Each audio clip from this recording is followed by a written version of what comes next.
आज की पहेली है कि वो क्या चीज़ है जो लोग पानी में जाकर खाते हैं। जवाब जानने से पहले ये देखते हैं कि जब यही सवाल लोगों से पूछा जाए तो वो इसका क्या जवाब देते हैं। पानी ਦੇ ਵਿੱਚ ਕੀ ਖਾ ਸਕਦੇ ਆ? ਕੁਝ ਵੀ ਨਹੀਂ ਖਾ ਸਕਦੇ। ਪਾਣੀ 'ਚ ਹਵਾ ਖਾ ਸਕਦੇ ਆ, ਆਕਸੀਜਨ ਖਾ ਸਕਦੇ ਆ। ਆਕਸੀਜਨ ਮਾਸਕ ਲਗਾ ਕੇ। ਪਹਿਲੀ ਗੱਲ ਤੇ ਹੈ, ਪਹਿਲੇ ਤਾਂ ਮੱਛੀ ਹੈਗੀ ਹੈ ਜਿਹੜੀ ਪਾਣੀ 'ਚ ਹੈਗੀ ਉਹਨੂੰ ਖਾ ਵੀ ਸਕਦੇ ਆ। ਉਸ ਤੋਂ ਬਾਅਦ ਝੀਂਗਾ ਮੱਛੀ ਆ ਜਾਂਦੀ, ਉਸ ਤੋਂ ਬਾਅਦ ਉਹ ਸੱਪ ਵੀ ਆ ਜਾਂਦਾ ਇੱਕ ਪਾਣੀ ਵਾਲਾ, ਉਹ ਵੀ ਅਸੀਂ ਖਾ ਲੈਂਦੇ ਹੁੰਦੇ ਆ। पानी ਵਿੱਚ खा सकते हैं, पानी पी सकते हैं। खा सकते हैं कैल्शियम की टैबलेट।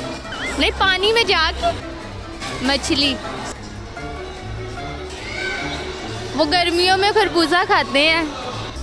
नहीं, हार गई मैं। पानी स्विमिंग खा सकते हो, पानी पी सकते हो, खा भी सकते हो। मच्छी। इस सवाल का सही जवाब है गोता। जी हाँ, जिन्हें तैरना नहीं आता वो अक्सर पानी में जाके गोता ही खाते हैं।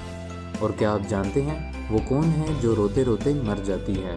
अगर आप जवाब जानते हैं तो कमेंट सेक्शन में टाइप करें।